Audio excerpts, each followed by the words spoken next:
Bonjour à toutes et à tous. Il est toujours intéressant de connaître la tension et la puissance que peut fournir une centrale DCC sur un réseau miniature, de mesurer la tension DC du transfo d'alimentation d'une centrale, la tension DCC constante des voies et surtout l'intensité du matériel roulant. Cette vidéo est consacrée à la mesure de la tension d'un signal DCC relevé sur les rails. Mesure de tension constante relevée sur les rails. Rappel. La tension DCC venant des rails de la centrale est un signal continu bipolaire. C'est une forme de courant alternatif, mais pas périodique. Les inversions de tension sont instantanées, ce qui donne un signal pulsé et sa fréquence élevée est de l'ordre de 5 à 10 kHz. Les câbles de la centrale véhiculent l'information, contrôlent le signal, de la commande rouge vers les rails et à la fois le courant converti venant de la centrale. La tension DCC mesurée sur les rails avec un multimètre classique à aiguille ou numérique peut être faussée ou ne pas fonctionner correctement. L'utilisation d'un multimètre classique ou numérique est fait pour mesurer la tension d'un courant alternatif à basse fréquence de 50 Hz, spécifique au courant secteur domestique. Le moyen de faire cette mesure consiste à redresser la tension DCC, forme de courant alternatif, à l'aide d'un pont de redresseur de diode à faible ampérage et d'un multimètre positionné en mode courant continu.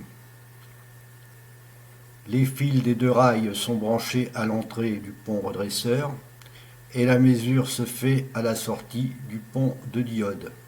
Le multimètre, à titre d'exemple, affiche 16 volts 89 environ, mais ce n'est pas la tension réelle. Comment connaître la tension réelle relevée sur les rails? À titre d'exemple, la tension mesurée avec un pont de diode est inférieure à la tension crête du signal DCC venant des rails. On aura une chute de tension de 1 volt 312 due au passage du courant dans les deux diodes à sens passante.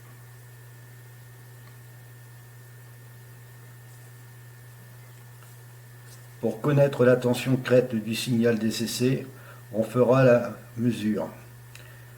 Un 16 volts 89 relevé au multimètre plus 1 volt 312 de chute de tension due aux deux diodes à sens passant.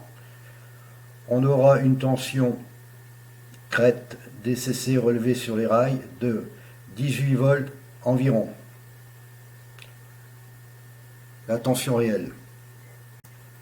Voici le pont redresseur à double alternance avec 4 diodes type 1N 4001. Ce schéma représente la fonction d'un pont redresseur avec ses diodes à courant à sens passant et à sens bloquant.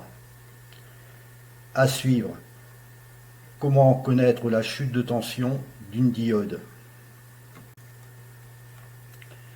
Voici un petit montage sur une planche électronique pour connaître la tension d'une diode.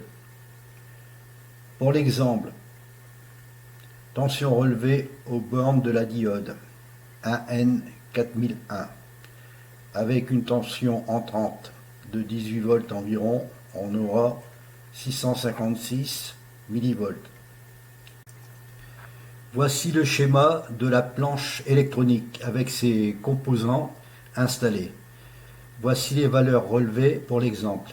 Avec une tension entrante de 17 volts 94, on aura une tension sortante de 17 volts 28 due à la chute de tension de 656 millivolts environ, provoquée par le passage du courant dans la diode.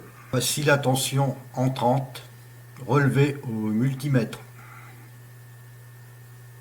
Tension sortante relevée au multimètre. On aperçoit une chute de tension due au passage du courant dans la diode.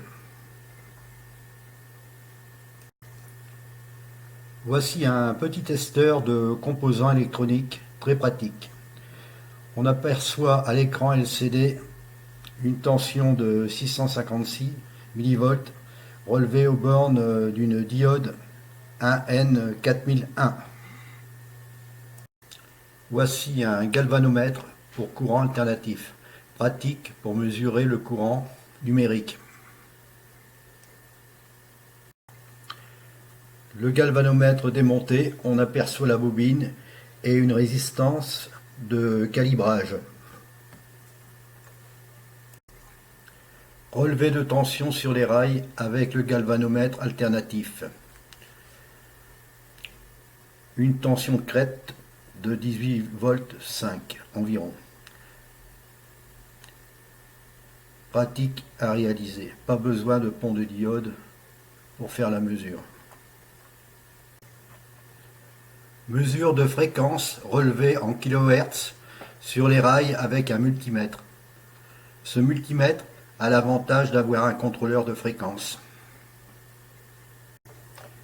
Tension, fréquence et signal relevés sur les rails avec un petit oscilloscope de poche.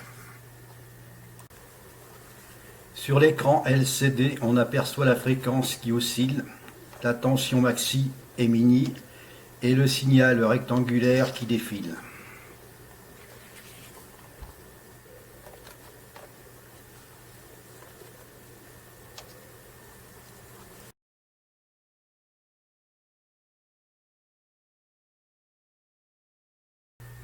On a vu comment mesurer une tension à signal DCC sur les rails venant de la centrale.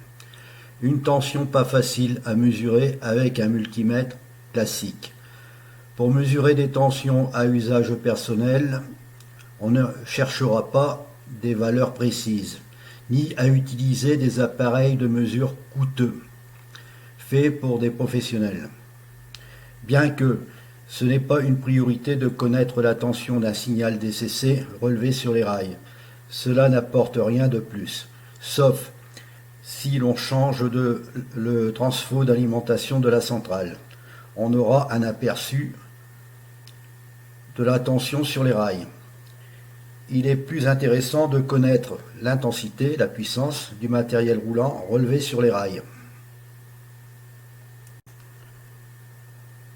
Ce schéma représente un voltmètre ampèremètre incorporé entre le transfo et la centrale Z21 Star de chez Rocco. Le voltmètre indique la tension du transfo d'alimentation.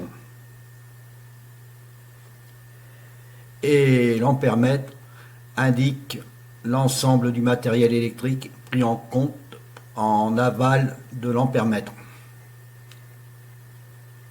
Et à droite, un galvanomètre alternatif pour connaître la tension DCC relevée sur les rails. Et l'écran LCD du multimètre indique la fréquence ici en kHz.